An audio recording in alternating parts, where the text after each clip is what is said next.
So hello and welcome guys to the defence warrior. तो ये series चलने वाली है for NDA special and defence special. Okay, so NDA के लिए मोस्ट इंपॉर्टेंट है। सो जितने भी ट्रिक्स यहाँ पे कराए जाएंगे और सवाल करवाए जाएंगे बहुत ही इंपॉर्टेंट है। इसकी अलग से एक नोटबुक बना लेना। तो चलिए शुरू करते हैं। आज फर्स्ट चैप्टर है एपी एंड जेपी, है ना। इसके ट्रिक्स को हम आज देखते हैं, जो कि डायरेक्ट आपके क्वेश्चन पेपर में लिखा होता है। जो 120 क्वेश्चन आते हैं वहाँ पे एनडीए में, 120 क्वेश्चन सब के सब तो बेसिक से नहीं होता ना। कुछ तो ऐसे होते हैं डायरेक्ट दिखते ही हो जाते हैं, 40 से 50 क्वेश्चन, है ना। सो मुझे आइडिया है कि कैसे क्रैक किया जाता है किसी भी डिफेंस एग्जाम को, है ना। सो मैंने किया भी है। तो चलिए शुरू करते हैं। एपी एंड जीपी में पहला क्या है, if m times the mth term of an AP is equal to n times, then its nth m plus nth term is equal to 0, है ना। अगर m टाइम्स, ये देखो m times of tm is equal to n times of tn, then tm plus n जो हो जाता है ये कितना हो जाता है, 0, है ना। ये याद कर लो, है ना। अगर समझ में नहीं भी आ रहा है ना तो भी इसे याद कर लो। चलो सेकंड देखो क्या है। सेकंड में है the sum of first P terms. ये देखो सेकंड और थर्ड में यही कंफ्यूजन होता है कि कहते हैं कि दोनों सेम तो है लेकिन सेम नहीं है। इसमें है first terms, first P terms, है ना। क्या है, first P terms of an AP, and इसमें first Q terms of an AP is P. So therefore first P plus Q terms का सम बताना है। तो ये क्या हो जाएगा, माइनस पी प्लस क्यू। क्या हो जाएगा, माइनस पी प्लस क्यू, है ना। सो इसे आप सॉल्व कर सकते हो। तो चलिए थर्ड में देखिए क्या है, S P is equal to, S P is equal to S Q, मतलब sum of P terms is equal to sum of Q terms. Sum of P terms is equal to sum of Q terms. P की जगह कुछ भी डाल सकते हो, 1 2 3, जैसा आपके क्वेश्चन पेपर में होगा, समझे। पी की जगह 1 2 3 कुछ भी, यहाँ पे क्यू की जगह 0 1 2 3। लेकिन जीरो तो टर्म होता ही नहीं है, जीरो टर्म तो नेग्लेक्ट होता है, एपीजीबी में होता ही नहीं है। तो चलिए नेक्स्ट पे बढ़ते हैं। यहाँ पे क्या कह रहा है, pth term of an AP is Q and the qth term is p, then TP plus Q is equal to 0, है ना। सो ये भी मज़ेदार ट्रिक्स है और इम्पोर्टेंट है, इस पे स्टार मार्क कर लो। ये pth term of an p is q and qth term is p, then TP plus Q. मतलब pth टर्म बोले तो टीपी, टीपी क्या दे रखा है, q दे रखा है, और टी क्यू क्या दे रखा है, टी क्यू दे रखा है p।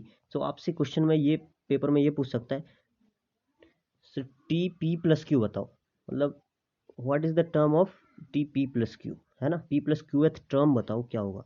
तो ये 0 हो जाएगा, है ना। वहाँ पे करना नहीं है आपको सॉल्व, जैसे एपीजीपी के बेसिक से सॉल्व नहीं करना है, एज ए ट्रिक लगाना है और फटाफट जैसे आपने याद कर रखा है तो फटाफट आपसे वहाँ पे हो जाएगा। तो चलिए जैसा फिफ्थ देखिए क्या है। फिफ्थ कह रहा है if A B C are in GP, मतलब जीपी में, जीपी में क्या होता है, कॉमन रेशियो, और एपी में क्या होता है, कॉमन डिफरेंस, है ना। कॉमन डिफरेंस होता है। सो जीपी में आर इज इक्वल टू क्या होना चाहिए, A2/A1, A3/A2, है ना। ऐसे ही करके कॉमन डिफरेंस उसका सेम होना चाहिए। सो अगर ए बी सी जीपी में है तो लॉग ए लॉग बी लॉग सी क्या हो जाएगा, ये एपी में हो जाएगा। इसे आप याद कर लीजिए। और इसका उल्टा वाइस वर्सा, अगर लॉग ए log B log c GP में है तो ए बी सी क्या हो जाएगा, एपी में। समझ गए। चलिए आगे चलते हैं। सो यहाँ क्या है, ये ट्रिक है। अगर ए बी सी जीपी में है, if A B C are in GP, then log A base A है ना। वहाँ पे लॉग ए डायरेक्ट था, नीचे बेस 10 होगा, है ना। तो log A 10, log A 10, log B 10, common log C 10 are in H P, है ना।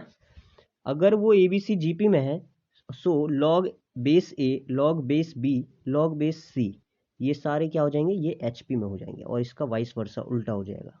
आई होप अंडरस्टैंड। तो चलिए सेवंथ देखिए, if X Y Z are in P th Q th and R th terms of an A P. X Y Z है, P th term है X, and Q th terms है Y, and R th terms है Z. So एक ये relation होता है, इसे आप याद कर लो, डायरेक्ट रिलेशन है। एक्स की power Q minus are, Y की power R minus P, Z की power P minus Q is equal to 1। And the most important trick और you can say the direct formula for this is number 8, है ना। ये NDA के लिए बहुत बहुत इंपॉर्टेंट है, एयरफोर्स एक्स एग्जाम के लिए भी।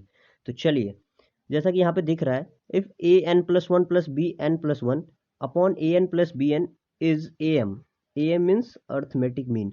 जब मैं बेसिक क्लास करवाऊंगा ना, सो वहाँ पे देखना एक एक चीज़ को बताऊंगा, A M G M H M होता क्या है, ए पी जी पी, मतलब जिन बच्चों को बिल्कुल भी ए बी सी डी नहीं पता होगा ना, तो वो भी पता चल जाएगा आपको, है ना। तो चलिए, सो यहाँ पे ए एम हो तो यहाँ पे एन की वैल्यू क्या हो जाएगी, 0। अगर जी एम है तो एन की वैल्यू क्या हो जाएगी, -1/2। अगर एच एम है तो एन की वैल्यू -1, है ना। ए एम होता क्या है, देखो यहाँ मैं बता ही देता हूँ थोड़ा सा। ए एम होता क्या है बच्चों, ए एम अगर दो नंबर के बीच में देखा जाए तो ये हो जाता है जैसे a plus B by 2। A M कुछ नहीं होता है, उनका मीन होता है, अर्थमेटिक मीन, है ना। जैसे आप एवरेज निकालते हो ना, वही होता है। और जिमेट्रिक मीन अगर देखा जाए, जिमेट्रिक मीन जी एम, ये हो जाता है उन दोनों का मल्टीप्लाई रूट ए बी, है ना, रूट ए बी। अगर एच एम देखा जाए, क्या एच एम देखा जाए तो ये क्या हो जाता है, A B upon A plus B, ये 2 टाइम्स, है ना। So I hope you all understand. इन तीनों में एक रिलेशन होता है, क्या होता है रिलेशन, इन तीनों में एक रिलेशन होता है, ये होता है G square is equal to A H, G square is equal to A H, and G is greater than A is greater than H. ये भी लिख देता हूँ नीचे, G is greater than A, G is greater than A and A is greater than H. ये भी most important है, आप इसे नोट कर लें, है ना।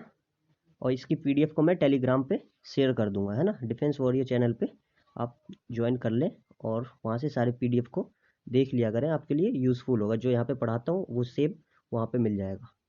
चलिए, I hope you are understand, है ना। सो आगे मैं जो क्वेश्चन करवाऊंगा, अब जितने भी क्वेश्चन होंगे देखना, उसमें ये सारे ट्रिक जरूर यूज़ होंगे और कुछ अलग भी यूज़ होंगे मेथड्स, है ना, कैसे सॉल्व किया जाता है, चुटकियों में सॉल्व, है ना।